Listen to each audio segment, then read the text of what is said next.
Okay, sir, if you would introduce yourself and tell us a little about your family. My name is Leroy Hopkins, and my mother, her name was Mary Pico Hopkins, worked here at the Christmas Attics. She was a assistant cook, along with her niece, whose name was wait a minute, what was her name? Aunt Ethel. So Ethel Howell Jackson. And my earliest memories of the Christmas Attics was I was brought here when I was about 15 months of age, which would be early 1944. And it was a hot lunch project, and I still like to eat hot dogs and baked beans. That was one of their specialties. And I remember Mrs. Payne. I remember her. She was a community leader. I wasn't too much involved in some of the things at the Christmas Attics. I remember being in a play and forgetting my lines in the gym.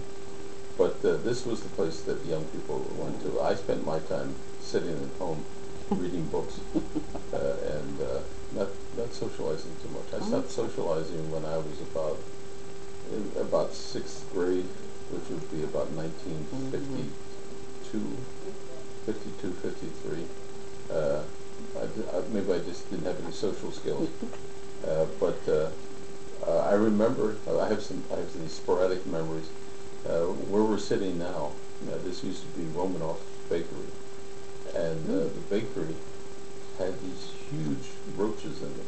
Oh, And I remember playing in the basement at the Christmas Attics, and these huge armored roaches would run across, and you would step on them. They were so fast, they disappeared. And I remember going out one time with the Boy Scout troop. Mr. Reuben Harcastle was the scout leader, but I was no good. I couldn't climb ropes. I couldn't do any of that stuff. And so I tried that once. Didn't work out too well, so I didn't go anymore. But I think the Christmas Attics was, even though I didn't participate that much, this was where things were. We weren't welcome at the YW or at the YMCA. There was actually no place to go for leisure activities, dances here, which I'm not a dancer, not much of a singer either. But this was a really important part of our community, and it needs to be kept to the next generation, the one beyond that. that's for sure. You said you've lived here on Church Street all your life. Now, No, I was born on 419 North Street. North Street, okay. When we moved to 532 North Street, when I was about a couple years old, and we moved from North Street to Church Street. It was funny. We moved from 532 North Street to 531 Church Street in February of 1955. My sister was born February 7th, 1950, and so she was only a few years old when we moved. And of course, my family was all here. Aunt Bessie, her name was Brodus. Bessie, she hated the middle name. It was Bessie May. Bessie May Brodus. She lived at the 400 block of North Street, and my mother's other sister lived in the 400 block of Chester Street. My mother's brother, Uncle Rodney, lived up on Rockland Street in Bordered, and with the Mrs. Cooper. And so this is where the family was. I don't remember my grandparents, my mother's parents. My grandmother died in 1934, and my grandfather died in 1937. Of course, I was born in 1942. But I spent most of my youth in and around the Christmas Attics. The only time I would leave here was to go to school, or this neighborhood, go to school, or go to the movies. And I usually used Christian Street because that kept me off the main thoroughfares. Okay.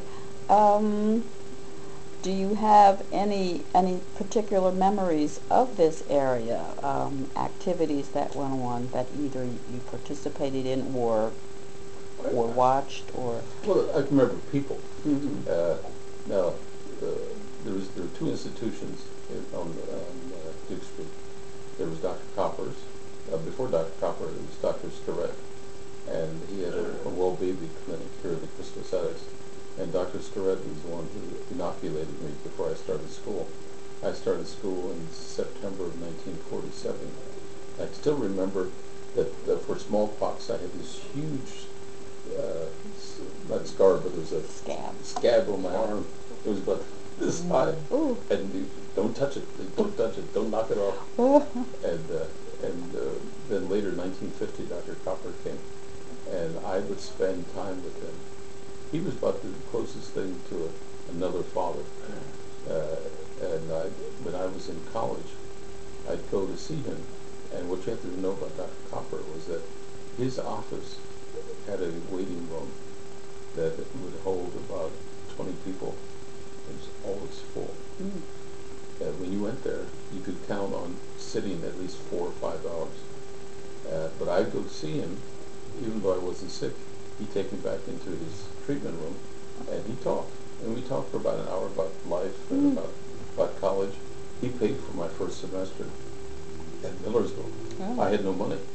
And in 1961, he paid the tuition and bought me a sweater. Altogether $100. Doesn't sound like much, but it was more than what I had. Now the other father I had outside of the house was Mr. Walt Harrison. He was on the other side of Duke Street at his barber shop. Everybody went to see Mr. Walt. Get a haircut once a week. And my father would take me initially. I remember being proud because he put us in the barber's chair, and for the kids, he had these clamps to hold your head still so you wouldn't move your head. Well, I was so disciplined, he didn't need that with me. And I remember being proud because there was a chair that he put on the chair for kids, and then as I got older, I could touch the pedal, or not the pedal, but where the adults sat. And that was another place you go and just wait all day. I mean, all day. Before school started, you could go in there, might be 21 waiting for a haircut. And Mr. Walt took his time. There was no hurry. So you might get there 10 o'clock in the morning, and you get out maybe 5 in the afternoon, if not later. And he was of course the first justice of the peace, or district justice. Back then it was called justice of the peace. And he had eventually worked himself to death from long hours, but he was another person that I'd come back from college, go get a haircut, and I remember when I came back from Germany, actually just recently I was going through some papers, and I found my mother had saved a ticket. August 31st, 1963 was Leroy Hopkins Day at Crystal Aesthetics. The community raised money, something like $400. They sold tickets that were $1 a piece. It was a turkey dinner, and it was helping me raise money so I could study in Germany. It was written up in the newspaper. Oh, wow. And I figured there's about 400 people wanted me out of town. But I found this ticket, and when I came back from Germany, after a year in Germany, I got to New York. We went over by ship, 10 days over, 10 days back. And my mother came to pick me up. It was a good thing because I had 20 cents to my name. In 1964, you couldn't get out of New York on 20 cents. Oh, no. I used 10 cents to call her. At least I had a telephone number. And the first thing my mother said when she saw me was, "Boy, you need a haircut." My hair was rough. And we went to, we stayed the first night. We stayed one night. Sissy Boots and Lem Cooper. Anyone who knows this area knows those two. Sissy's mother was Elizabeth Boots, I believe. And of course, Elizabeth Boots was the sister of my uncle by marriage, Uncle Rob Rhodes. And I said, well, I'm going to wait till I get home. And Lem Cooper said, yeah, I know about Mr. Walt. Everybody black went to Mr. Walt. He said, I know a Puerto Rican lived around the corner here in New York. He cut your hair just as well as he did, but I went to Mr. Walt. And I would go see him, and we talked about the good old days, about college and so forth. And, you know, we don't have that much anymore. The male in the community sort of listens to young men. Now the women, I don't know, I was never a woman, so I can't speak to that. Although I understand my sister's funeral, some of the young women got up and talked about it, that my sister did that for them. But those were two of them. But there were others. There was a Russian Jewish tailor that was over here in the 500 block of South to Mr. Geyer. His daughter Marcia was a year ahead of me at Kasky, and I'd go there to get my clothes tailored. And then there was the sanitary market that was on the corner of Chester and South Duke. And Irv Sandermer, who was in my class, worked there. And let me see, there was the Sturgis Hotel that was right in that block between North and Chester. And on the corner was the Duke Meat Market. They got in some trouble back in the 60s. They were selling horse meat. Ooh. That was a note of it. Now it's legal. And at the corner of Christian and North, Kavansky's grocery store. I used to go there. My mother would send me there. Back then, you'd get a bag of brokers, hard pretzels. You get a bag for a nickel. That was cheaper than whole pretzels. Because for some reason they felt they couldn't sell the whole broken pretzels. So we get brokers there, get pickles there. And then there was Allie Reynolds over on Chester Street. He had a little candy store. I'd go in there, hang around, talk to him. My cousin Steve Wilson had a little store, corner store, mom and pop store. That was in the alley right behind, or parallel to Woodward Street.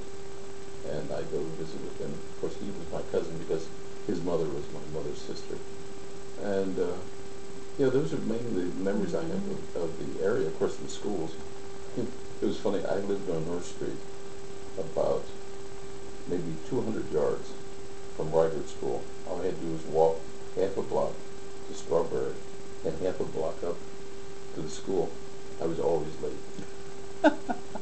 One time I bagged school because I was too late, and I said, well, I'm not going to go. So I sat behind the tree until lunchtime, went home, and then came back, sat behind the tree again. And big mistake, because this is in the late 40s, early 50s. My teacher goes to my home, says, where was Leroy?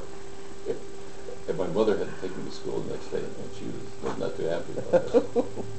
But no, the school, that was my life in the community. When I was in 7th grade, about to start 7th grade, I don't know if there was a public library before that. I think the public library started maybe the one up on Duke Street. And I started going to the library, and I was a teenager then, just about 13. And so what I did was I would barricade myself in the summer in the house. I didn't really need money then. I got an allowance, $2 a week. And I would read 4 books a day. I started out with westerns, and then mysteries, and then science fiction. And but one of the things I was known for was my comic books.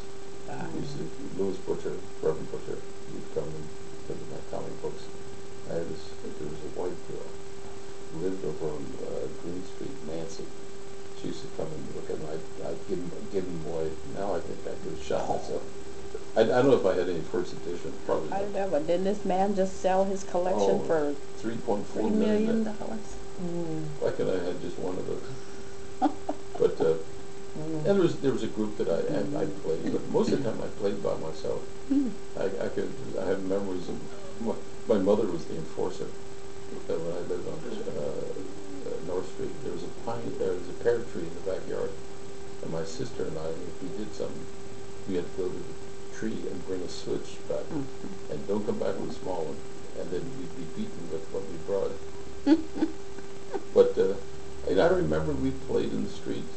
I had friends, Cynthia Williams, Shirley Lucas, Clyde Lucas, Clyde Brown, Donald Brady.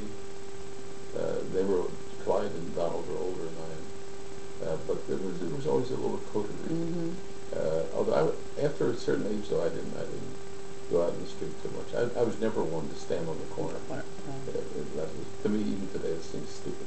why are we going to stand there? We can sit somewhere. Okay. I'm going to take a quick break while I change my batteries. No, really. As I see it's, well, I've been going here since